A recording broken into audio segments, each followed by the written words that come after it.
Hi, this is C.R. Richards coming to you from the Breckenridge Brewery on Groovey.TV. Hey,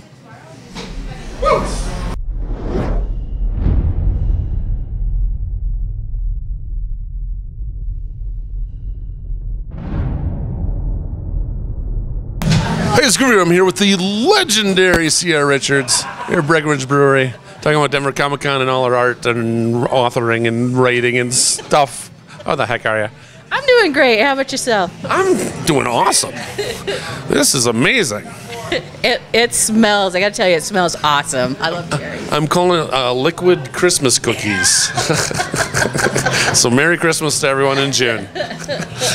All right, so I love your work. I love your books and everything. Tell me what's going on. What are you working on? What are you going to have at Denver Comic Con? Oh, great. Last year I introduced this first book in the series, and I'm really excited. I've got book 2 coming out later in the summer, and I'm going to do a cover reveal for the book 2. It's called The Obsidian Gates. I'm going to have the big picture of the lion's head in back of me at Comic-Con when I do the book signings. So I'm thinking about playing the song "Oh Mima Way," you know, in the jungle. See if I could pull people in. It's gonna be great. By like the 17th play, you're gonna be going, "Someone shoot me." That's about true too. They'll come to me to beg me to stop playing that song. Well, buy the book. Just stop the song. Love of all that's holy. Here you go. Take my money. So this book is amazing, but tell everyone else about it. What's it about? Oh, sure. This takes place in the future after a celestial cataclysmic event where something comes down from the heavens and smacks the earth and puts it on its side. Everything is destroyed except the residual emotions and energies of the people who once lived there. So those energies break up into good and evil. And my story starts and takes place on Andara, the last continent that's fighting for the balance of power between good and evil. So the story revolves around 2 main characters. One of them is called Xavier the Wolf. He's the guardian of he leads a sacred guard. They guard the lion ring and the lion throne. That's the source of power for good on Andara. And in this book, he is fighting to prevent civil war and the fall of good as evil tries to take over. There's also the second main character. He's the new bearer of the lion ring. His father dies and passes his ring on to him at the end. No, spoiler alert. Spoil anything. I'm sorry, spoiler alert. But so book 2 kind of takes over there, and as Seth tries to start this new covenant that he's developed with good, the forces of good, we have these flesh-eating creatures that are hunting him down, and it's really gross for those of you who like dark fantasy. Hello, horror writer. So that my horror background really goes into that point. And in the meantime, Xavier the Wolf, the person in charge of protecting him and making sure that happens. Yeah. He is stuck in his country. He's failed at trying to keep the peace. War's broken out, and he's trying to escape to survive. So that's where book 2 kind of comes in and goes from there.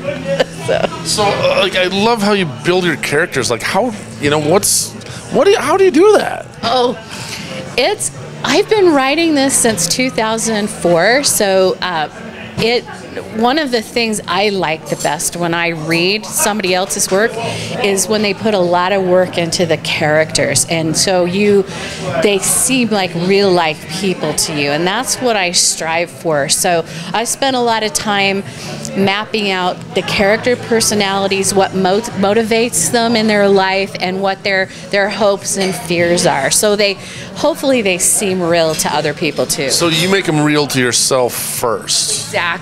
Exactly. So when something bad happens to them, I'll admit it to you, I bawl every time I read it.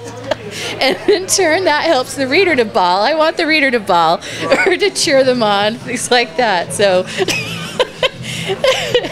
I was wondering why there were so many tear marks in the book. What's wrong? Sierra was crying at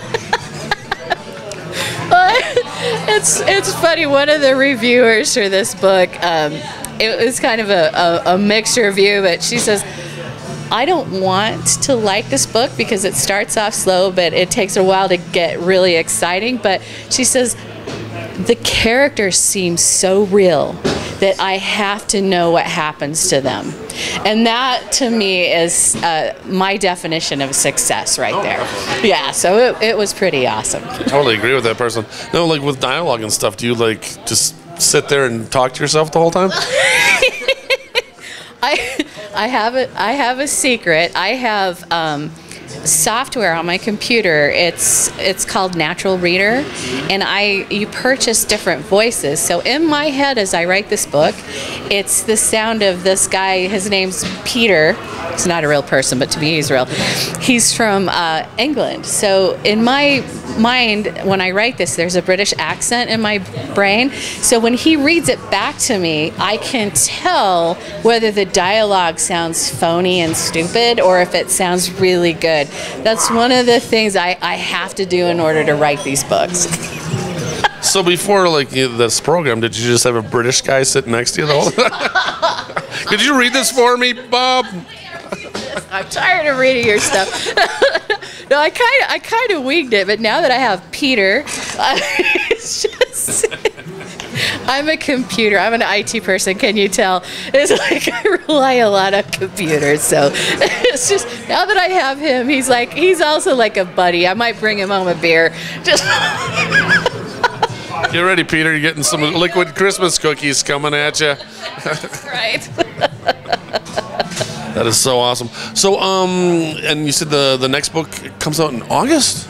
Yeah, it's late summer. I am right in the midst of editing it right now and banging my head against the wall, making sure. Poor Peter. I know, Peter. So Peter and I are working on that part. All you hear is Peter going, bloody hell! Blimey! Playing the same spot again. That poor guy. I know, I feel for him.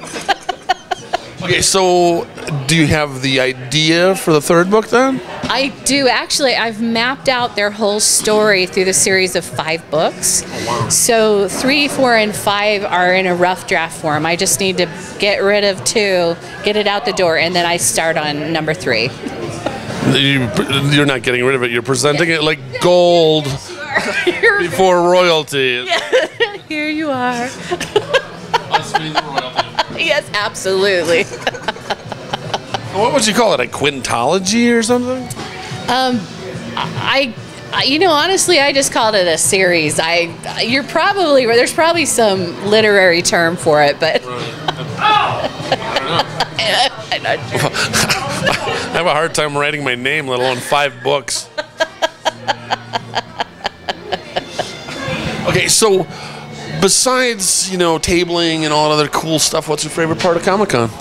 Oh, I gotta say, last year was my first time going, and I hung out in the artists area almost every spare second I had. They just are absolutely amazing. I love that, and I actually bought a few pieces of art from them because they were just so amazing.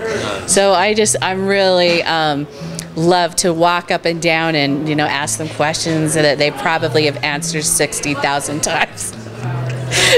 Just buy their artwork. I just love it. I mean, like you do about characters and dialogue and stuff. Christ, he's asking me about dialogue. What's with this guy? You're the only one that asked me about that, I'll just tell you. That's what I do. Thank you so much for your time. Thank you. This is Groovy. I'm here with the legendary Sierra Richards. Do the book in 3D. Breckenridge Brewery.